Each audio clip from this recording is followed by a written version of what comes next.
क्या पढ़ाए थे? वेद वगैरह पढ़ाए थे।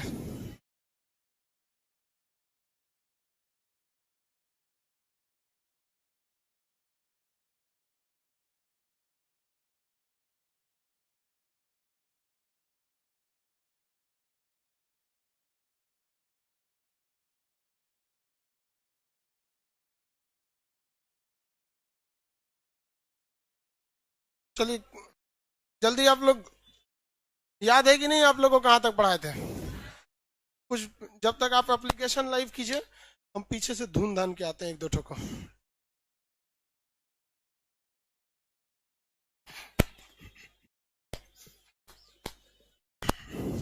ये आलू, तू बता, सामवेद का उपवेद कौन सा है?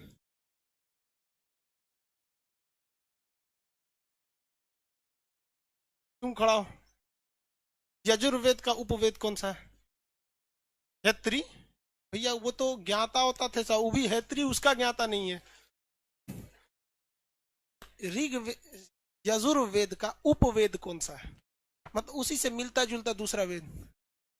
गंधवेद नहीं, अब बैठ जाओ। गंधवेद नहीं है, गंधर्व वेद। तुम बाबू पीछे घूमो, तो हट जाओ भैया, बेंच पे खड़ा हो ना। मारने में नहीं बनेगा, खड़ा हो जल्दी। हम खड़ा होंगे तो फिर ज्यादा थूट देंगे ना। उधर एप्लीकेशन लाइव पे तो लोग पीछे देखा कर, लड़का कौन सी देख रही है सब। वो ये जो भकोल टाइप का एकरा का फायदा है देख के। चल जल्दी खड़ा हो। हाँ हाँ। अरे इस पे, इसको थुथुर पे लग जाएगा, खड़ा ऊपर।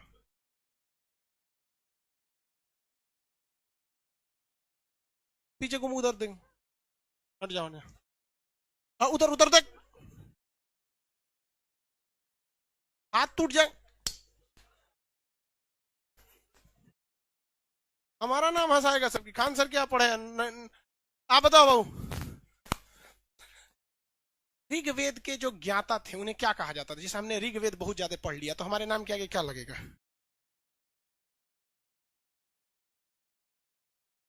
नहीं याद है तो कोई बात नहीं, हम है ना। आप हटिए, पीछे पीछे, ये दीजिए, ये। हाँ हाँ, ये। और उधर हट जाओ, हट जाओ।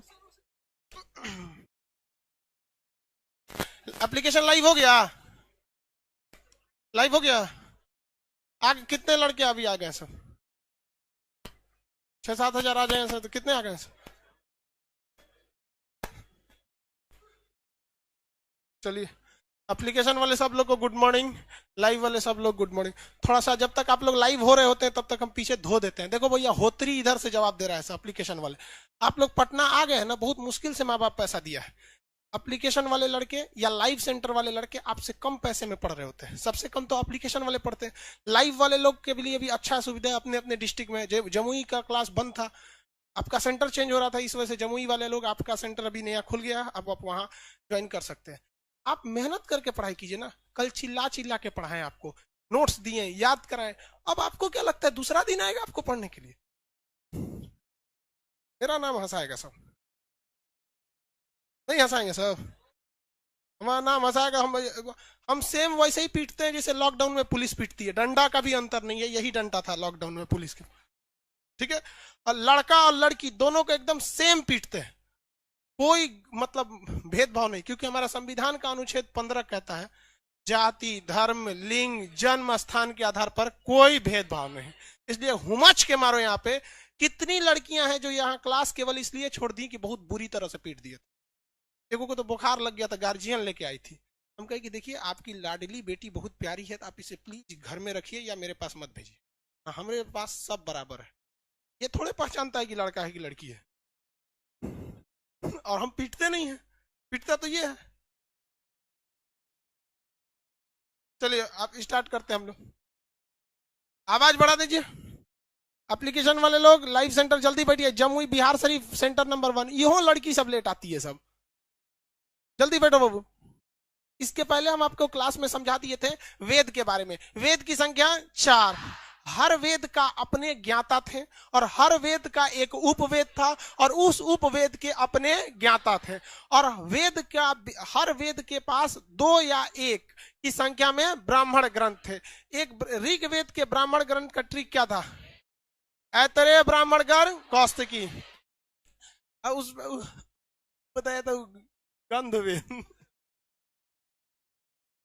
गंधर्व वेद को गंध वेद। देखो ये तो भैया ऋग्वेद का है। ऋग्वेद का सामवेद का बताइए तो क्या था? हाँ, पंचवीस। सामवेद का पंचवीस, पंचवीस। और यजुर्वेद का सतपथ और तैतर। और गोपथ, गोपथ किसका था? हाँ, अर्थर्ववेद। तो ये तक तो बता दिए थे आप लोग को। आप लोग इसको रिवाइज अच्छे से करिए, लोग जितने लोग हैं अपने लॉज वगैरह में सबको बताते रहिए। रिवीजन का सबसे अच्छा तरीका है दूसरे को पढ़ाइए, अदरवाइज रिवीजन करते रह जाइएगा। यहाँ लाखों लड़के आते हैं लौट के पटना से चले जाते हैं। पटना का रिजल्ट का रेशियो केवल 4% है। आपके क्लास में जितने लड़के बैठते हैं या आपके लॉज में जितने हैं या पटना में जितने लड़के हैं, यहाँ केवल 4% का रिजल्ट होगा। ये हम नहीं कह रहे। ट्रैक रिकॉर्ड देखिएगा अपने लॉज का। जो लापरवाही करेगा वो ऐसे होगा। जुनून, जवानी, ये दो ऐसा चीज है कि एक बार चढ़ गया तो फिर उतर जाता है। अब हम लोग बुढ़ौती की ओर चढ़ेंगे कि और हटा कटा होंगे लोग। वैसे ही जुनून होता है। एक बार अगर आपके अंदर पढ़ाई का जुनून आ गया ना, तो 1 से 2 साल बाद ये जुनून धीरे धीरे घटने लगेगा। इसलिए अभी वक्त है, जुनून है, जी जान लगा के पढ़ लीजिए, नहीं तो फिर भुगतिएगा। हमसे क्या, हमको ना आप दीजिए, हम आपकी नौकरी में हमारा केवल हमको यही मिलेगा कि 1 किलो नौकरी में 1 किलो लड्डू मिठाई ले आता है। आपकी नौकरी होगी तो क्या होगा? 1 किलो मिठाई। लड़की रहती है तो आधा किलो ले आती है, इससे ज्यादा कुछ नहीं। आधा से ज्यादा कबो कोनो लइबे नहीं करती है। एगो को हम बोले थे कि तुम और लेके आओ उसको, तो वो चल गई थी वापस। चलिए अब आगे देखते हम लोग। वेद वगैरह को पढ़ना बहुत जरूरी है। वेद पढ़ा दिए, उपवेद पढ़ा दिए, उपवेद पढ़ा दिए। उपवेद के बाद हम क्या पढ़ा दिए? नहीं, ज्ञाता वगैरह तो इसी में आप उसको अंदर समझिएगा कि भाई इसके भी ज्ञाता, इसके ब्राह्मण ग्रंथ, ब्राह्मण ग्रंथ, ये ब्राह्मण ग्रंथ। अब इसके बाद देखिए एक होता है आपका आरण्यक। कौन सा? आरण्यक। आरण्यक, आरण्यक किसे कहा जाता है? वैसी किताब जिसकी रचना जंगल में की गई थी उसे आरण्यक कहते हैं। भाई साहब पहले पूरी दुनिया में जंगल ही जंगल था। समझ में गया? पूरी दुनिया में क्या था? जंगल ही जंगल था। इस वजह से, जंगल के वजह से आरण्यक ही, जितनी किताबें लिखी गई हैं सबका सब क्या है? आरण्यक है। लेकिन आप याद कीजिए, वेद त्रयी हम आपको पढ़ाए थे। क्या पढ़ाए थे? वेद त्रयी। वेद त्रयी उस किताब को कहते हैं जो बहुत प्राचीन है। 3 ही किताब थी। कौन कौन? ऋग्वेद, सामवेद, यजुर्वेद। ऋग्वेद, सामवेद, यजुर्वेद, ये 3 किताब वेद त्रयी में आता है। इसके 600-700 साल बाद क्या हुआ था? अर्थर्ववेद। अर्थर्ववेद जब चल रहा था, लिखने का काम चल रहा था, तो दुनिया अब नगरीकरण की ओर चल दी थी। नगरीकरण कहने का सेंस क्या है कि अब शहरीकरण बनने लगा था, सिटीज वगैरह बनने लगे थे। अब सिटीज का मतलब ये नहीं कि स्काई स्क्रैपर्स या बिल्डिंग वगैरह बनने लगी, कि उस शहर का मतलब होता है कि व्यवस्थित ढंग से रहना। तो अर्थर्ववेद के समय धीरे धीरे अब लोग शहरीकरण की ओर जा रहे थे, जिस वजह से जंगल कम हो गए थे। अतः शहरीकरण होने की वजह से अर्थर्ववेद की ज्यादातर रचनाएं जंगल में नहीं की गई हैं। देखिए, आरण्यक कोई किताब नहीं होता है। जैसे मान के चलिए हम कुछ लिख दें, जैसे यहाँ पे हम कुछ इस पे लिख दिए सपोज यहाँ पे, तो हम पटना में बैठ के लिखेंगे तो नॉर्मल ये क्या कहलाएगा? वेद। और इसी को हम राजगीर के जंगल में बैठ के लिखेंगे तो वो क्या हो जाएगा? हाँ, आरण्यक हो जाएगा। तो ऋग्वेद के ज्यादातर चीजें कहाँ लिखी गई हैं? जंगल में बैठ के। इसलिए ऋग्वेद क्या है? आरण्यक है। सामवेद की ज्यादातर चीजें कहाँ लिखी गई हैं? जंगल में। तो उसमें क्या लिखा गया? आरण्यक ही है। यजुर्वेद की भी ज्यादातर हिस्सा कहाँ लिखा गया है? जंगल में। तो वो भी क्या है? आरण्यक है। लेकिन अर्थर्ववेद के समय जंगल बहुत कम हो गए थे, लोग सिस्टमेटिक रहने लगे थे, इसलिए अर्थर्ववेद जो था, अर्थर्ववेद को हम आरण्यक में शामिल नहीं करते हैं। क्या कौन सा ऐसा वेद है जिसका आरण्यक नहीं मिला? हाँ, अर्थर्ववेद का कोई भी आरण्यक नहीं मिला है। आगे बढ़ जाते हैं, किसी को कोई दिक्कत नहीं है। इसके बाद हम देखते हैं आगे, वेदांग, वेद के अंग, इसे क्या कहेंगे? वेदांग। वेदांग होते हैं, वेदांत नहीं। क्या कह रहे हैं भैया? वेदांग। वेदांग क्या है? ये वेद के अंग है। छोटे छोटे वेद के क्या होते हैं भैया? अंग होते हैं। तो वेदांग की संख्या कितनी होती है? 6। वेदांग की संख्या 6। इसका ट्रिक भी लिखा हुआ है आपके मटेरियल में। इसका ट्रिक क्या है भैया? व्याजो निशी कक्ष। व्याजो, व्याजो निशी कक्ष, व्याजो निशी कक्ष। 2 इसमें, 2 इसमें, 2 इसमें, ये एक ट्रिक है। हाँ, अच्छा ये वाला ये नीसी ऐसे रहेगा। अब कोई बात नहीं यार, सब दोनों को 100 ही पढ़ा जाता है यार, हमसे बता रहे ना, मात्रा हमसे गलत हो जाता है, ये सही हो भी नहीं सकता है। आधा जिंदगी खत्म हो गया, सही नहीं हुआ तो बुढ़ौती में कौन चीज सही होगा। देखिए ये ट्रिक है, किसी भी वेद को जब कोई व्यक्ति वेद पढ़ता है तो उसे वेद पढ़ने से पहले संस्कृत भाषा का ज्ञान होना चाहिए, वरना संस्कृत भाषा आप बोलना बड़ा क्लिष्ट हो जाता है।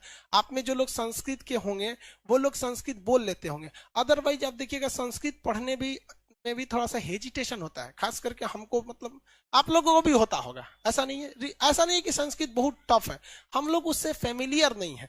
साल भर में एक बार कब पूजा पाठ हुआ तो आदमी देखियो लेता है, अगर पूजा पाठ त्योहार ना रहे तो संस्कृत विलुप्त हो जाएगा कि नहीं, इसलिए हम लोग को थोड़ा वो क्लिष्ट लगता है। इसीलिए कहा गया है कि आप वेद पढ़ने से पहले उस वेद के जितने भी अंग है अर्थात वेदांग है उन्हें पढ़ लीजिए। क्या क्या चीजें, आप व्याकरण पढ़िए। क्या पढ़िए? व्याकरण।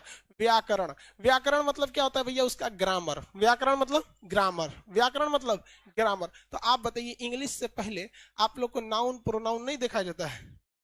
हाँ, अरे नाउन प्रोनाउन ऐसे करके बहुत बचपन में आप लोग को पढ़ाया होगा, पढ़ाया गया कि नहीं? हाँ, वह हम लोग को भी बहुत, किसी चीज का नाम होता है तो नाउन होता है, उसके बदले में आएगा तो प्रोनाउन हो गया। ये हो गया जो से ज्योतिष। क्या हो गया? ज्योतिष। देखिए पुराण शास्त्र वगैरह में ज्योतिष की चर्चा बहुत ज्यादा महत्व है, पुराण एवं शास्त्र में ज्योतिष का बहुत ज्यादा महत्व है, तो ज्योतिष की भी जानकारी आपको होनी चाहिए। ज्योतिष की जानकारी आपको क्या होना चाहिए? होना चाहिए। उसके बाद क्या होता है? निरुक्त। निरुक्त ये भी उसी का एक अंग है, प्रीपोजिशन कंजंक्शन टाइप का होता है। सी से शिक्षा, शिक्षा। क से कल्प, कल्प। छ से छंद। आप लोग हिंदी मीडियम, हिंदी कह रहे हैं, मैट्रिक वगैरह के एग्जाम में दिए होंगे तो छंद आपसे पूछता होगा। हाँ, दरोगा वगैरह में हिंदी है, उस समय भी क्या पूछता है? छंद पूछता है। तो आपको हल्का फुल्का छंद वगैरह पता होंगे। हमें यहाँ छंद थोड़ी ना पढ़ना है, और ना ही हमें हिंदी का पूरा व्याकरण पढ़ना है। हम कहाँ से आपको व्याकरण पढ़ा देंगे? हम तो खुदे बड़ी मुश्किल से मैट्रिक में याद किए थे, पठती पठत पठावा पठंती, और वो उसी वक्त था। लेकिन ऐसा नहीं है, मेरे टीचर हमसे बोलते थे कि हिंदी के टीचर की तू फेल हो जाएगा, क्योंकि हमको हिंदी में कोई इंटरेस्ट नहीं था, लिखते भी थे गलत लिख देते थे ज्यादातर, वो कहते थे हिंदी में फेल हो जाएगा। और उनका एक बहुत फेमस डायलॉग था कि लड़का अगर 70 नंबर पा जाता है तो खुश हो जाता है, जबकि उसे यह सोचना चाहिए कि मेरे 30 नंबर कहाँ चले गए। तो हम, बात उनका सही था। और हमको इत्तेफाक से ना हिंदी में शायद 92 नंबर आए थे, पूरे कॉलेज में हिंदी में सबसे ज्यादा मेरे आए थे। अब देखिए, हमको इनफैक्ट हमको ज्यादा कुछ आता नहीं था, लेकिन हम मेरे रिलेशन में एक दो लोग टीचर है सरकारी, उन्होंने एक बात बताया था कि कहिए बफरिंग नहीं हो रहा है जी, हम एक जगह खड़े हैं इसलिए उनको लग रहा है बफरिंग कर रहा है। क्या? नहीं, हम एक जगह खड़े हैं इसलिए लग रहा है। तो मेरे रिलेशन में एक दो सरकारी टीचर है, उन लोग का क्या कहना है कि जब हम लोग कॉपी चेक करते हैं ना तो हमारे ऊपर से प्रेशर रहता है कि ज्यादा से ज्यादा लड़कों को पास किया जाए, क्योंकि करियर का सवाल है। तो शुरुआत में जब हम लोग कॉपी जांच करते हैं ना, तो उस वक्त जितना आंसर लिखा रहता है उसमें हम नंबर नहीं काटते हैं, जब तक कि उसको 30-35 नंबर नहीं मिल जाता है। और 30-35 नंबर मिलने के बाद तब आदमी कहता है कि दही ससुर आप तो पास हो ही गया है। तो हमने क्या किया होशियारी, कि जो नंबर कटने वाले चीज थे पहले उसको पहले लिख दिए, जिसमें जिसमें नंबर कट सकता था। निबंध में नंबर कटता है, 10 नंबर का रहता है, सोचा कुछ गांधी जी के जीवनी ले आएगा ना, और अगर बिहार और हिंदी यूपी बोर्ड का लड़का अगर लिखा है गांधी जी की जीवनी लिखो, खुद गांधी जी आके अपनी जीवनी लिखेंगे तो 10 में 10 नहीं देगा। ये मेंटेलिटी है उनकी। सीबीएसई वाला दे देता है। सीबीएसई वाला क्या कर देते थे? अरे जल्दी बैठो जल्दी बैठो, बोरा अपने से ले आए थे तो और उसको बैठ जाना, लेके जाना फिर बोरा यहाँ पे, तो जगह नहीं है। तो हम क्या किए ना, ये सब नंबर वंबर वाला पहले लिख दिया, तो काफी अच्छा नंबर आ गया। जो श्लोक थे, दोहा था, मुहावरा था, इस सब में नंबर ही नहीं कटता है, तो खड़े खड़े मिलता है। तो 92 नंबर आया। हम सबसे पहले वही सर को खोज रहे थे, हिंदी वाला सर को।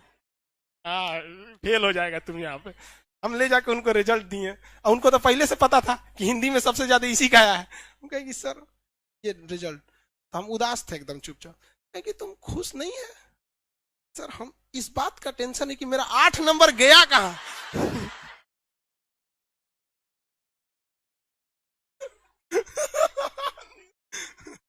करे मजाक बना रहा है मेरा तू। हम कहे नहीं सर, आप ही ने तो सिखाया है। दिमाग से आ जाता है, पता नहीं कि हमको आज तक ये नहीं समझ में आता हमको कितना नंबर दे दिया, काफी ज्यादा नंबर। अब मैट्रिक में एक्यूरेट हमको भी याद नहीं है कि उस वक्त कितना था, बट इसी के आसपास में था। कॉलेज में हिंदी में सबसे ज्यादा मेरा था, तो उस वक्त व्याकरण वगैरह काफी पढ़ा गया था। आप लोग भी पढ़े होंगे व्याकरण, तो वही व्याकरण की इसमें चर्चा है। भारत में व्याकरण की सबसे बेहतरीन किताब अगर कोई है तो अष्टाध्यायी है। क्या है? अष्टाध्यायी। किताब का नाम क्या है? अष्टाध्यायी। किसने लिखा है? पाणिनि ने। अष्टाध्यायी पुस्तक किसने लिखा है? पाणिनि ने लिखा है। अष्टाध्यायी पुस्तक पाणिनि ने लिखा है। आपको मटेरियल मिल गया है क्वेश्चन पुस्तक का, एप्लीकेशन में आज डाल दीजिएगा, अभी क्लास खत्म एप्लीकेशन में भी डाल देंगे। इस किताब को अच्छे से याद रखिएगा। रेलवे एनटीपीसी जितना क्वेश्चन पूछा है हर सेट में इससे क्वेश्चन आएगा। जितना आपको दिया गया ना उसमें देखिए हर सेट में एक क्वेश्चन आएगा, जाके मिला लीजिएगा घर। यहाँ लाइव वाले लोग को अभी डाल दिए, लाइव सेंटर वालों को भेज दिया गया, एप्लीकेशन वालों को क्लास के बाद डाल देंगे। तो ये हो गया व्याकरण, पाणिनि ने लिखा है। ज्योतिष की सबसे बेहतरीन किताब जो थी वृहद संहिता। क्या था? वृहद संहिता। किताब का नाम वृहद संहिता। कौन सी किताब? वृहद संहिता। वृहद संहिता को लिखा किसने था? व्राहमीर ने। किसने लिखा? व्राहमीर ने। प्राचीन भारत में हमारा गणित और ज्योतिष सबसे बेहतरीन था। गणित और ज्योतिष हमारी बहुत बेहतरीन थी, तो ज्योतिष की किताब सबसे बेहतरीन वृहद संहिता। ज्योतिष की किताब वृहद संहिता किसने लिखा था? व्राहमीर। याद रखिएगा कैसे, सिंपल सा, व से वृहद संहिता, व से व्राहमीर। इसका तो बहुत फेमस किताब है। पाणिनि की रचना अष्टाध्यायी, ये बहुत फेमस किताब है। पाणिनि की रचना अष्टाध्यायी। पाणिनि की रचना क्या? अष्टाध्यायी। अब भाई बाकी इस सब में कोई दिक्कत नहीं। निरुक्त के लिए निरुक्त शास्त्र, शिक्षा शास्त्र, कल्प शास्त्र, छंद शास्त्र, ये इसके लिए कोई अलग से किताब नहीं है। तो आप बताइए वेदों के कितने अंग होते हैं? वेदों के कुल अंग, वेदों के अंग 6 अंग होते हैं। कौन कौन से? शॉर्टकट में क्या कहते हैं? व्याजो, निशी, कच। व्याकरण, ज्योतिष, निरुक्त, शिक्षा, कल्प, छंद, दो करके याद रखें। समझ में गया? इससे क्वेश्चन कैसे पूछेगा? कह देगा इनमें से कौन सा वेदांग नहीं है। तो वेदांग टोटल कितने हैं? 6। उसी में दे देगा, लास्ट में ऑप्शन डी पे लिखा रहता है आरण्यक, तो ऑप्शन डी लगा देंगे। इनमें से कौन सा वेदांग नहीं है? Option D. अरे ऑप्शन डी लगा के चलाना है। आरण्यक तो क्या नहीं है? वेदांग नहीं है। अब आगे समझते हैं हम लोग पुराण किसे कहते हैं। वेद तो बड़ी देख लिए हम लोग, वेद देख लिए ना, किसी को दिक्कत नहीं ना वेद में? अरे बड़ी सब चीज है। वेद, वेद के ज्ञाता, उपवेद के ज्ञाता, ब्राह्मण ग्रंथ, आरण्यक, ये सब। अब हमने को क्या देखना है? पुराण। देखिए पुराण में ना ये भारत के जितने भी प्राचीन राजवंश थे और भारत की प्राचीनतम संस्कृति की चर्चा किसमें है? पुराणों में है। पुराणों की संख्या कितनी है? 18 पुराण है। टोटल पुराण कितने हैं? 18। ब्रह्म पुराण बहुत ही प्राचीन है, ब्रह्म पुराण है। इसमें 3 पुराण से आपको क्वेश्चन अक्सर पूछे जाते हैं। आपको 18 पुराण याद नहीं रखना है, नहीं आपसे क्वेश्चन पूछे जाएंगे। पुराण को गलती लिख दिए हैं, अब ठीक है? हाँ ठीक है ना? वो गलती लिख दिए होंगे। चलिए एक आपको याद रखना है, आपको कौन सा भैया? विष्णु पुराण। कौन सा पुराण? विष्णु पुराण। दूसरा याद रखना है मत्स्य पुराण। तीसरा याद रखना है वायु पुराण। वायु पुराण, वायु पुराण, ये 3 तो याद रखना है आपको। ठीक है? कितने याद रखना है? 3। विष्णु पुराण मौर्य काल। विष्णु पुराण में मौर्य काल की ज्यादा जानकारी है। विष्णु पुराण में किसकी जानकारी? मौर्य काल की। अब याद कैसे रखे भैया? मौर्य काल की शुरुआत मेनली मौर्य वंश की शुरुआत कहां से हुई थी? मगध से। कहां से थे? मगध से। तो ये विष्णु पुराण। मत्स्य पुराण ये सातवाहन। मत्स्य पुराण सातवाहन, 7 वाहन। मत्स्य पुराण सातवाहन। वायु पुराण गुप्त। वायु पुराण गुप्त वंश। वायु पुराण गुप्त वंश की जानकारी है। देखिए पुराणों में भारत की संस्कृति की भी चर्चा है, विष्णु भगवान के अवतारों के बीच में चर्चा किया गया है, कई जगह पे है सभी चीजें। तो ये सब में प्राचीन राजवंश वगैरह के बारे में बताया गया, उस समय हमारी संस्कृति कैसी थी, हमारी शिक्षा का क्या था, ये सारी चीजों को क्या किया गया है? बताया गया। समझ में गया?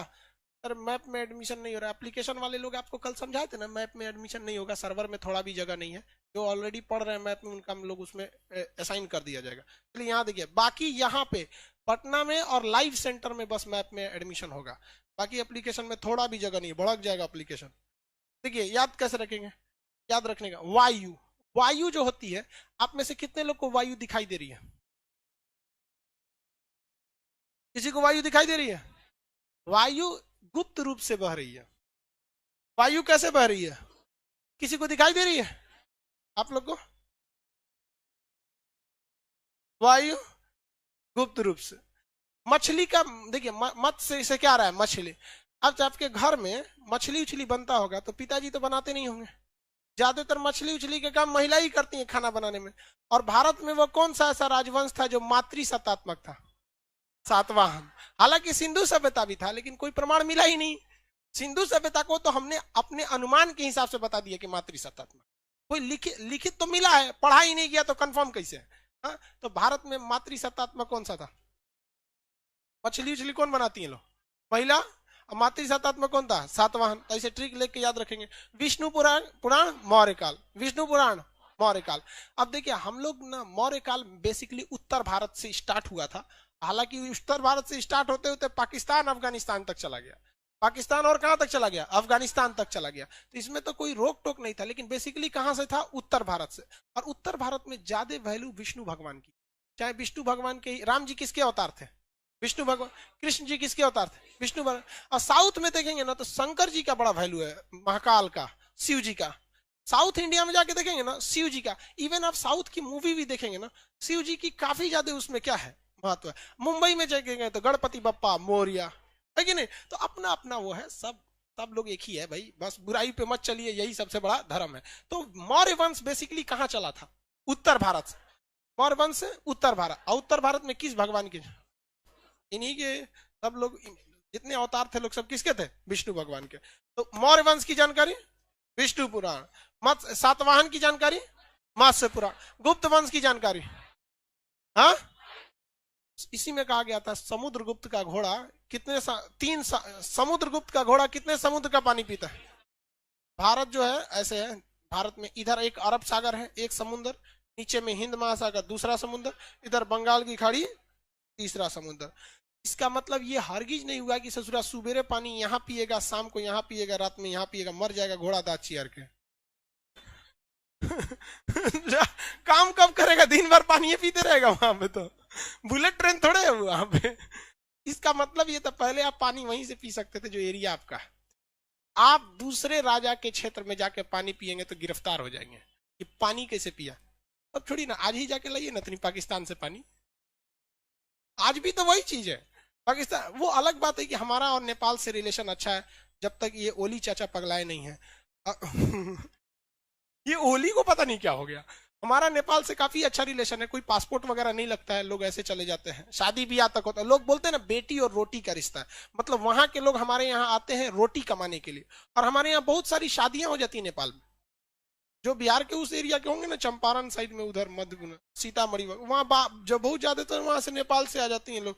दिक्कत क्या, हम लोग की कल्चर एक जैसा है। तो पहले कहने का सेंस क्या है, समुद्रगुप्त का इतना बड़ा साम्राज्य था कि ये कहां तक पीता था पानी? पूरे का पूरे तीन तीन समुद्र का क्या कर सकता था? पानी पी सकता था। मतलब पूरा दक्षिण भारत पे उसने क्या कर लिया था? कब्जा कर लिया था। मत्स्य पुराण में किसकी जानकारी है? हाँ, सातवाहन वंश। समुद्रगुप्त, समुद्रगुप्त लिख देते हैं, आप याद रखेंगे इसका घोड़ा। विष्णु भगवान के 10 अवतार की चर्चा किसमें है? देखिए वायु पुराण में नहीं है, इसमें है विष्णु भगवान के अवतारों की चर्चा है। हालांकि विष्णु पुराण में विष्णु भगवान की बहुत सारी चर्चा है, लेकिन आगे जाके बताया गया है, आगे जब बौद्ध धर्म पढ़ाएंगे ना तो उसमें भी बताएंगे विष्णु भगवान के कुल कितने अवतार थे? 10। और इत्तेफाक देखिए किस बात है कि विष्णु भगवान के अवतार महात्मा बुद्ध को भी माना गया है। ऐसा कहा गया है कि जिस तरह से राम जी किसके अवतार थे? विष्णु कृष्ण जी किसके अवतार थे? उसी तरह पुराणों में कहा गया है कि महात्मा बुद्ध भी किसके अवतार थे? विष्णु भगवान के। आप ही की बात कर रहे हैं। बहुत आसान, मतलब अहिंसा के सबसे बड़े पुजारी। तो ये तो आप लोग को पुराण से क्वेश्चन आएंगे तो बना सकते हैं। पुराणों की संख्या, पुराणों की संख्या, पांचवा वेद किसे कहा जाता है? पुराण को। पुराण को क्या कहा जाता है? पांचवा वेदों का वेद किसे कहा जाता है? पुराण को। वेदों का वेद, पांचवा वेद। मौर्य वंश की जानकारी किसमें?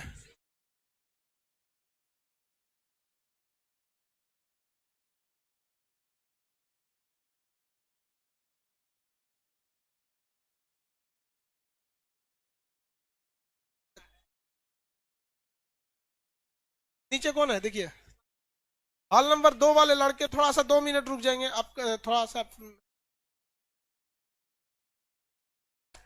अरे हॉल नंबर 2 का लड़का लोग 1 मिनट, पटना हॉल नंबर 2 का लड़का लोग थोड़ा सा शांति बैठ जाएंगे।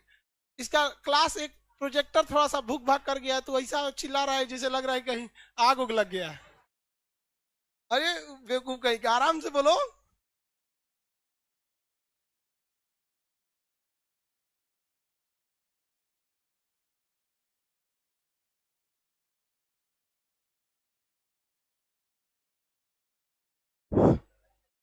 एक मिनट बाबू, थोड़ा एप्लीकेशन वाले लोग 1 मिनट, पटना हॉल नंबर 2 में थोड़ा सा प्रोजेक्टर थोड़ा सा फ्लक्चुएट कर जा रहा है।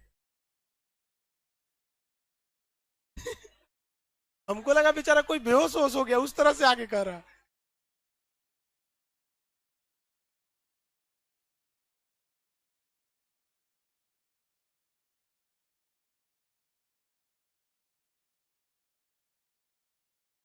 वो एक्चुअली बाबू थोड़ा सा प्रॉब्लम ये होगा ना, हॉल नंबर 2 के लड़के एक्चुअली प्रोजेक्टर 10 महीने से लॉकडाउन में बंद था। इसे थोड़ा इलेक्ट्रॉनिक चीज की खराबी क्या है ना, कि उसको आराम दे दीजिएगा तो मर जाता है। मोबाइल में 10 महीना बंद कर दीजिएगा ना, चालू कीजिएगा तो पता चला गैलरी वैलरी में से 2 4 चीज उड़ गया है। देखिए थोड़ा सा हॉल नंबर 2 वाले लोग संयम बना के रखेंगे। क्या हो गया था जी हॉल नंबर 2 में उसको?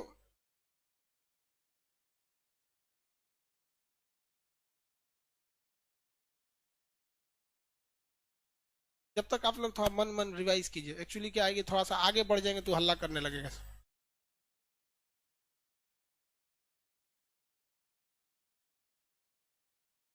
पीछे बाकी सारे हॉल में प्रोजेक्टर में कोई दिक्कत नहीं है।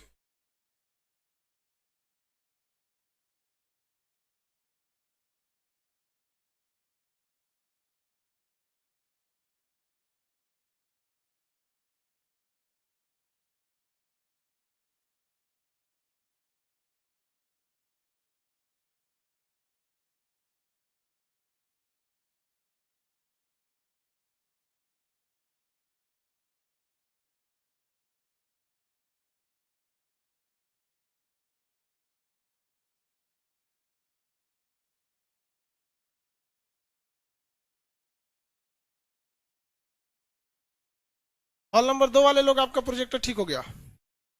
हल्ला नहीं करो प्रोजेक्टर वाले, हॉल नंबर 2 वाले यहां तक सुनाई दे रहा है। सही हो गया आपका प्रोजेक्टर, उसका प्रोजेक्टर ही चेंज करा देंगे। बीमारी वाला चीज को यहाँ नहीं रखा कीजिए आप। आज आप सब लोग को एक सूचना, सूचना नहीं मतलब एक सावधानी आप लोग के लिए। कल रात में हमारे साथ एक हुआ, आप लोग को कभी भी कोई मेल आए, ईमेल आईडी मेल वगैरह, खास करके उसमें जिसमें आपका अकाउंट नंबर हो और कोई लिंक दिया हो, लिंक मतलब ब्लू कलर से आता है ना वहां पे, और अगर उसमें चल रहे HTTP अगर ये लिखा हो तो गलती से भी क्लिक मत कीजिएगा। HTTP जब तक सिक्योर एस ना लिखा हो तब तक मत क्लिक कीजिएगा। सिक्योर जब तक नहीं लिखा है तब तक क्लिक नहीं करेंगे।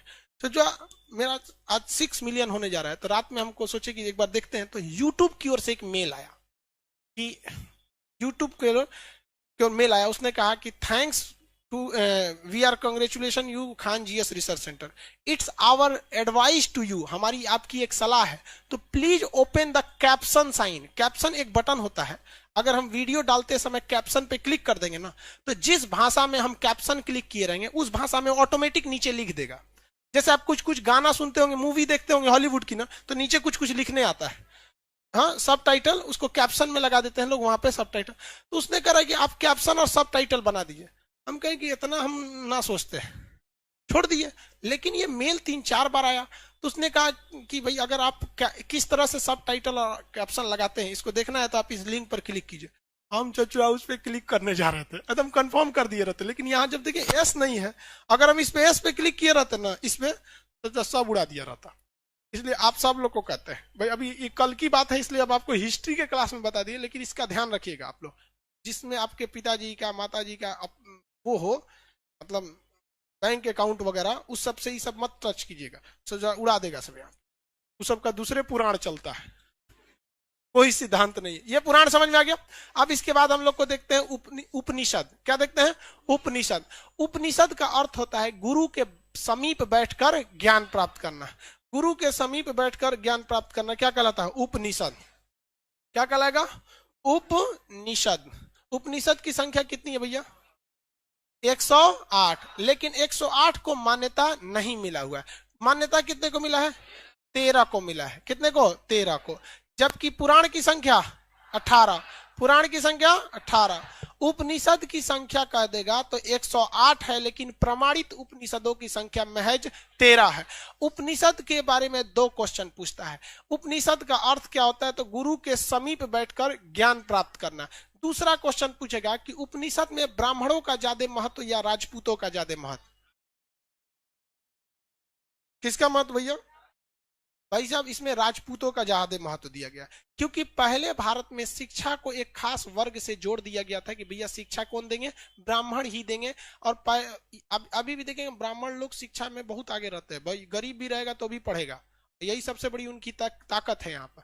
तो इसमें क्या किया गया? राजपूतों को क्या किया गया? महत्व दिया गया। तो ये एक तरह से कह सकते हैं कि राजपूतों ने ब्राह्मणों के खिलाफ एक शिक्षा में क्या लाया था? बदलाव लाया था। तो इसमें ज्यादा क्वेश्चन क्या पूछता है कि भैया ये किस उपनिषद का अर्थ क्या होता है? तो गुरु के समीप बैठकर ज्ञान प्राप्त कर। गुरु के समीप बैठकर ज्ञान प्राप्त करना। किसी को कोई दिक्कत?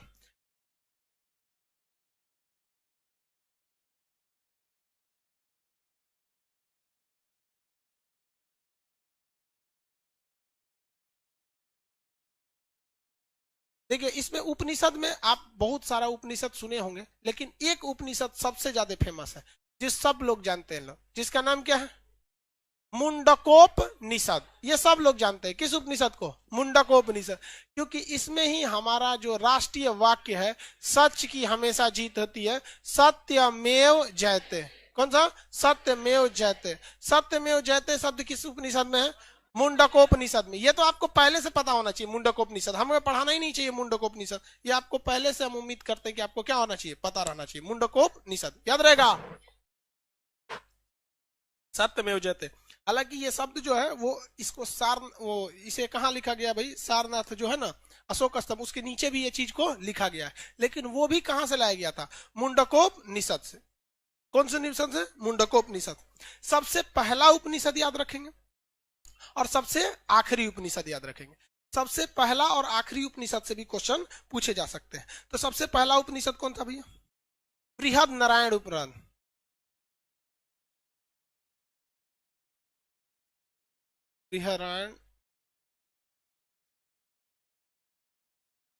बृहदारण्य उपनिषद। सबसे पहला कौन था? बृहदारण्य उपनिषद। और ये बहुत ही बड़ा है, सबसे बड़ा भी है यहाँ पर। तो बृहदारण्य उपनिषद सबसे पहला उपनिषद है। और सबसे बाद में जो उपनिषद की रचना किया गया वो कौन सा था? सबसे बाद में जो उपनिषद था, तो अकबर के समय में एक आलोपनिषद रचना किया गया, वो अकबर के समय किया गया। लेकिन सबसे पुराना उपनिषद कौन है? बृहदारण्य उपनिषद सबसे पुराना उपनिषद। देखिए, इसको 4 बार 5 बार बोलेंगे तभी याद होगा, क्योंकि ये थोड़ा सा क्लिष्ट भाषा है। इसको जब तक बोलेंगे नहीं तब तक याद नहीं होगा आपको। सबसे पुराना बृहदारण्य उपनिषद। अलग अलग उसमें लिखा हुआ है बृहद नारायण, तो उसको एक ही में मिला देंगे, संधि विक्षेप करके बृहदारण्य उपनिषद। कौन सा उपनिषद? बृहदारण्य उपनिषद। सबसे पुराना बृहदारण्य उपनिषद। सबसे पुराना बृहदारण्य उपनिषद। उपनिषद का अर्थ क्या होता है? गुरु के समीप बैठकर ज्ञान की प्राप्ति करना। वह कौन सा उपनिषद है जिसमें सत्यमेव जयते हैं? कौन सा है? मुंडकोपनिषद। कौन सा उपनिषद भाई? मुंडकोपनिषद में किस चीज की चर्चा है? अकबर के समय कौन सा उपनिषद लिखा गया? आलोपनिषद। सबसे बाद में था अकबर के समय आलोपनिषद। अकबर के समय कौन सा था? आलोपनिषद। अकबर के समय आलोपनिषद। कुछ एप्लीकेशन वाले लड़कों को देखिए कुछ प्रॉब्लम है। अकबर के समय बोलिए तो आलोपनिषद। तो ये सबसे बाद में कौन सा लिखा गया? आलोपनिषद। अब इसके बाद देखिए 2-3 ठो याद रखेंगे इसमें। एक यम और नचिकेता की कहानी। यम और नचिकेता ये एक बहुत प्रसिद्ध पुरानी की कहानी है उस समय की। यम और नचिकेता की कहानी जिस उपनिषद में है उसी में किस चीज की चर्चा भैया? ओम शब्द की। यम नचिकेता की कहानी एवं ओम, इसकी चर्चा किस उपनिषद में? कठोपनिषद। कौन सा भाई? कठोपनिषद। कठोपनिषद में कितनी चीजों की चर्चा? 3। कौन कौन? यम, नचिकेता और ओम। यम, नचिकेता और ओम, यम, नचिकेता और ओम, यम, नचिकेता और ओम। समझ में आ गया कि नहीं आ गया? तो इसकी चर्चा किसमें है? कठोपनिषद में। किसमें? कठोपनिषद। देखिए भाई मात्रा हम गलत लिख सकते हैं, इसके लिए आप माफ करिएगा। ये कठोपनिषद में। इसके बाद आपसे एक पूछ सकता है, ये यम और नचिकेता वाला पूछा हुआ है बीपीएससी में, इसलिए इसको थोड़ा सा ध्यान दे दीजिए। यम, नचिकेता और ओम की कहानी। अब ओम भैया किस धर्म से संबंधित है? ये सब तो हिंदू धर्म से संबंधित है, लेकिन ओम शब्द एक देवताओं के लिए। तो इसी से रिलेटेड एक और याद रखिएगा, ब्रह्मा, विष्णु और महेश, यानी ये त्रिमूर्ति, ब्रह्मा, विष्णु, महेश। पूरे सृष्टि के रचयिता किसे कहा जाता है? ब्रह्मा, विष्णु, महेश। यही तीन लोग तो पूरा का पूरा क्या है, संभाल रहे लोग इसके शास्त्र के हिसाब से। तो ब्रह्मा, विष्णु, महेश, इन तीनों की चर्चा किसमें रहेगी? जालोपनिषद। किसमें? नहीं लिखा है क्या मटेरियल में? हाँ, नहीं है? देखिए, तो फिर आप लोग इतना मेहरा के क्यों बोल रहे हैं? है तो कठोपनिषद। अच्छा, जवालोपनिषद लिखा है, जलोपनिषद होता है, जलोपनिषद। ठीक है, ब्रह्मा, विष्णु, महेश लिखा तो है भाई, जलोपनिषद है। ठीक है, लिखा है इसमें जालोपनिषद, जालोपनिषद। इसमें किसकी चर्चा है? ब्रह्मा, विष्णु, महेश। जालोपनिषद में ब्रह्मा, विष्णु, महेश।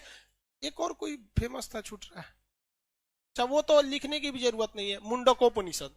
मुंडकोपनिषद तो लिखने की भी जरूरत नहीं है, लिख दे मुंडकोपनिषद, मुंडकोपनिषद। चलिए इसको फरिया के याद रख लीजिए, इसको वरना दिमाग से उतरेगा। उपनिषद में किसका महत्व ज्यादा दिया गया है? राजपूतों का। उपनिषद का अर्थ क्या होता है? गुरु के समीप बैठकर ज्ञान प्राप्त करना, गुरु के समीप बैठकर ज्ञान प्राप्त करना, उसी को क्या कहते हैं? उपनिषद। पीछे वाला क्या उपनिषद पढ़ रहा है? गुरु से बड़ी दूर है सब। हॉल नंबर 2-3 वाले आप भी उपनिषद नहीं है, लाइव सेंटर वाले आप लोग और दूर है। सबसे दूर तो एप्लीकेशन वाला है, सब पूरे तमिलनाडु से है, कोई कहीं से, कोई कहीं से। उसमें तो कोई दिक्कत नहीं, वो तो और ज्यादा दूर पे। लेकिन पहले ये सुविधा ही नहीं था ना। पहले जो सुविधा थी वो कहाँ थी? मेनली तो पहले आप माइक भी नहीं था, यहीं बैठा के पढ़ाइए सकते थे। तो पहले हमको लगता है सब तो पढ़ाइया निषदे होता था, बिना माइक के कितना दूर पढ़ा देंगे? हाँ, पढ़ाए कितना लोग को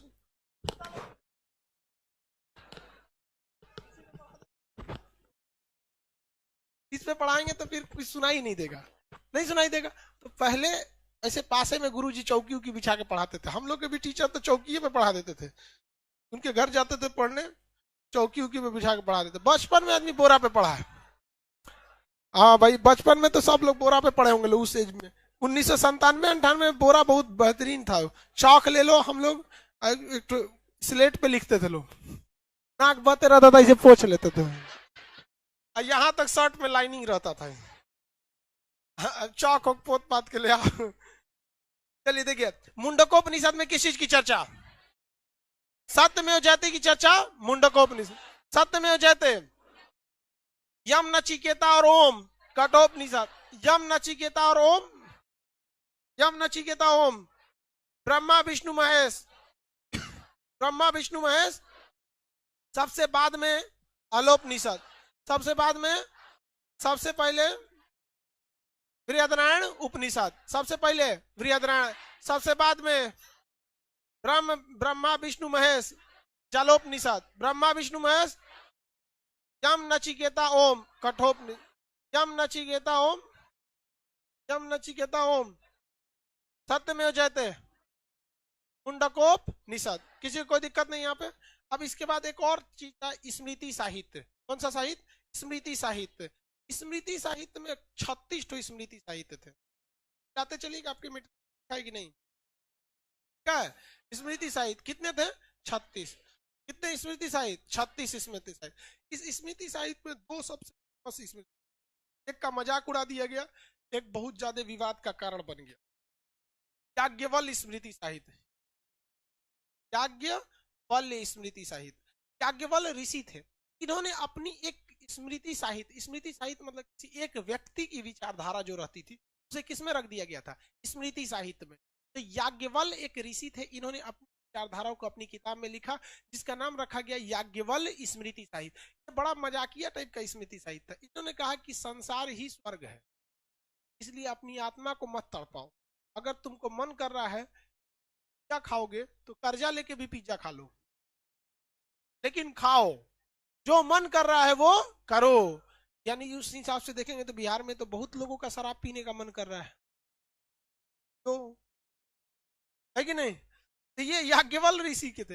याज्ञवल्क्य ऋषि ने कहा था कि आप अपने शरीर वगैरह को नहीं तड़पाइए। मतलब कहने का सेंस था कि कर्जा लेके भी, उनका जो उनका भाषा था, जिस तरह से उन्होंने कहा था समझा के, कि अगर आपको कर्जा लेकर भी घी पीना पड़े तो घी पीजिए, चटनी रोटी मत खाइए।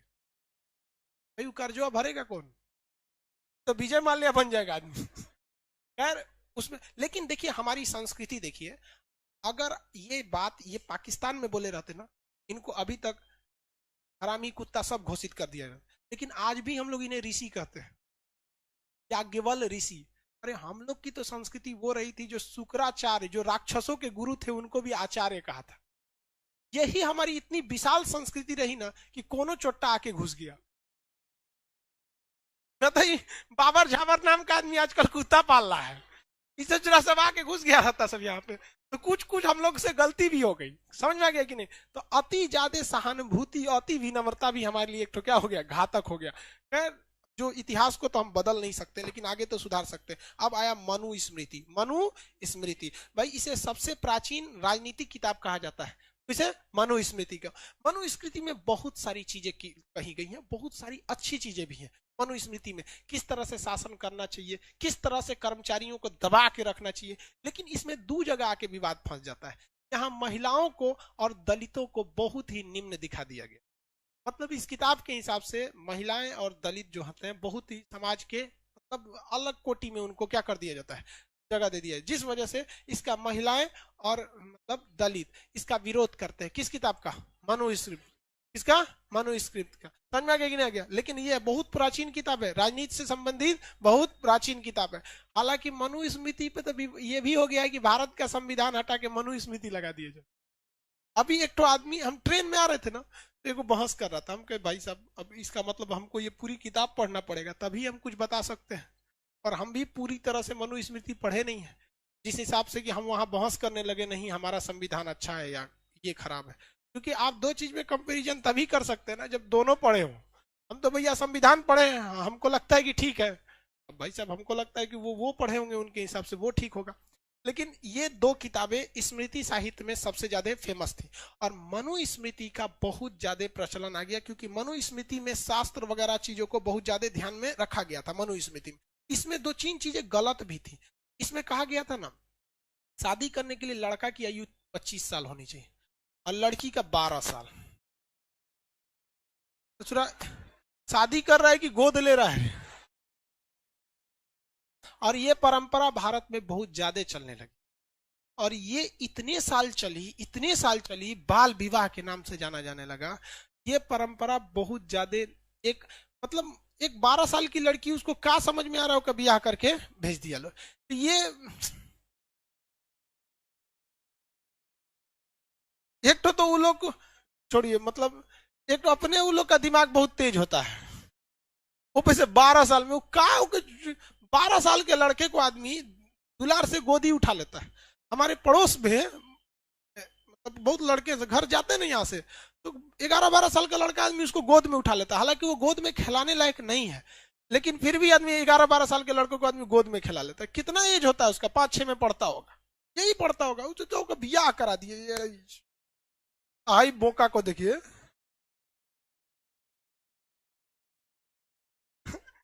25 साल। चलिए, इसमें 8 प्रकार के विवाह की चर्चा थी। कितने प्रकार की? 8 प्रकार के विवाह की चर्चा थी। कई टाइप के क्या थे? विवाह थे।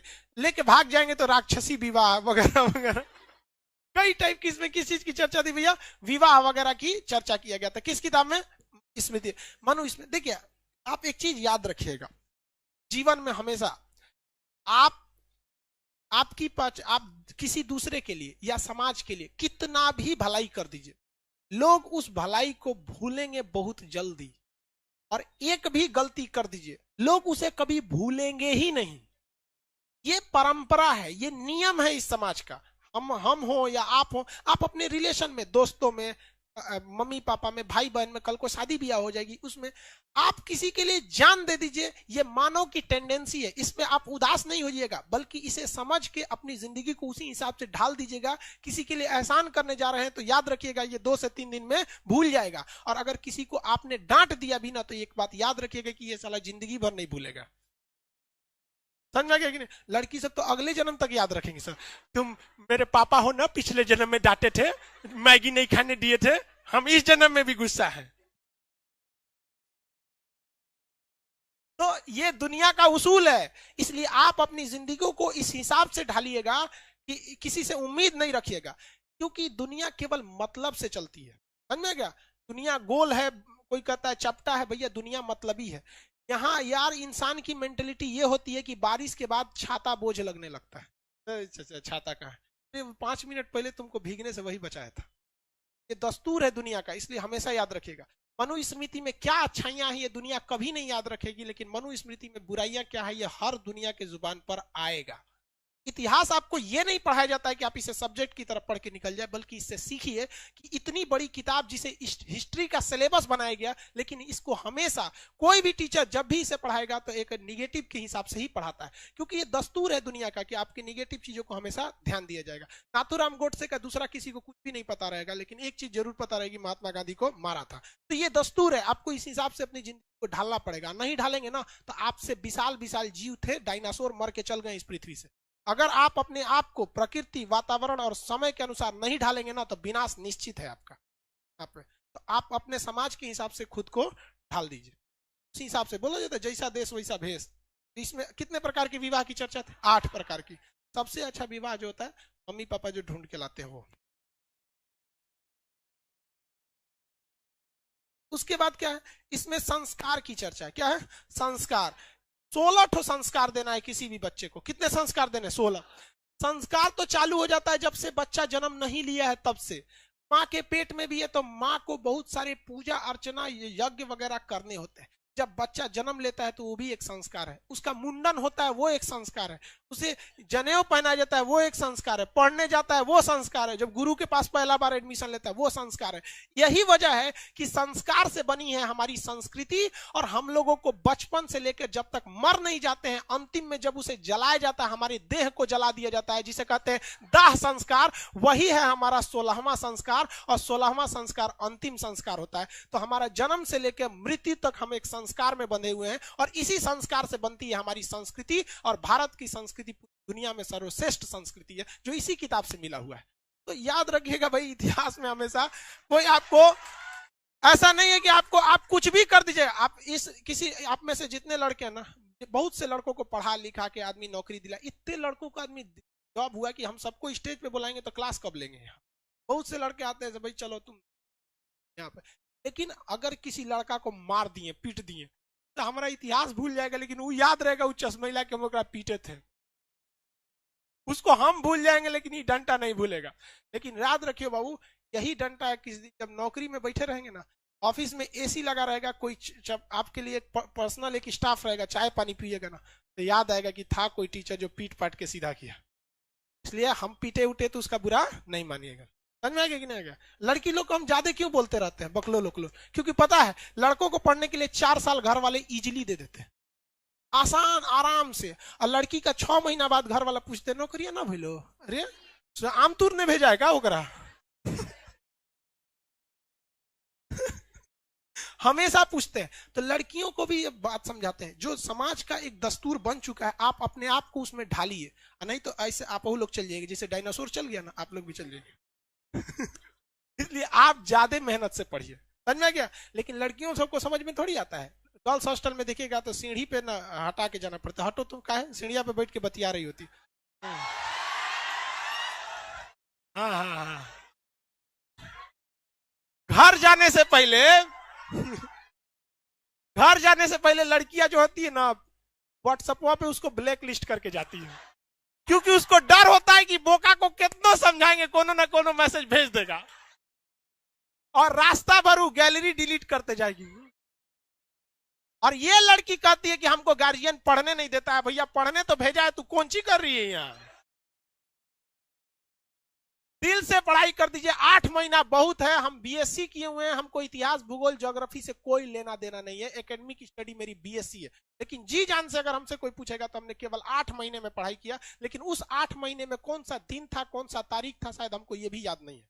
हाँ, तो आप जिसे 6-6 घंटा पढ़ते हैं, वो 6 घंटा पढ़ाई बहुत ज्यादा हो जाती है। 1 घंटा आप इस तरह से पढ़िए कि आपकी जिंदगी का जो सबसे करीबी व्यक्ति है, अगर वो भी अगर खड़ा हो जाए आपके सामने, तो आप उसे दिल से बोलते भाई अभी अभी डिस्टर्ब मत करना, चल निकल यहाँ से, अभी हम ये कर रहे हैं, हम अभी क्या कर रहे हैं, पढ़ रहे हैं। जिस दिन ये भावना आएगी उस दिन रिजल्ट हो जाएगा, और नहीं तो आप भी जाएंगे डायनासोर हो। समझ में आ रहा है आपको? किसी को दिक्कत? मनुस्मृति में हर एक चीजें गलत नहीं है। इवन दुनिया की कोई भी किताब या दुनिया का कोई भी सिद्धांत 100% सही नहीं होता है। हर चीज में कुछ अच्छाइयां कुछ खराबियां होती हैं। आप डिसाइड कीजिए आपको उसे क्या चाहिए। हाँ, ये बात हकीकत है, इसमें महिलाओं को और दलितों को बहुत ज्यादा सम्मान की नजर से नहीं देखा गया। लेकिन 8 प्रकार के विवाह, ये भी एक गलत ही था। संस्कार कितने? 16। इसमें 3 प्रकार के ऋण की बात कहा गया है, 4 प्रकार के पुरुषार्थ की बात कहा गया है, 4 प्रकार के आश्रमों की बात किया गया है, जिसकी चर्चा कल के क्लास में करेंगे। आपका क्लास स्टार्ट होगा, बाकी लड़के लोग निकलेंगे, लोग जिन लोग का भाई लड़की लोग निकलेंगे। एप्लीकेशन वाले लड़के कल मिलेंगे।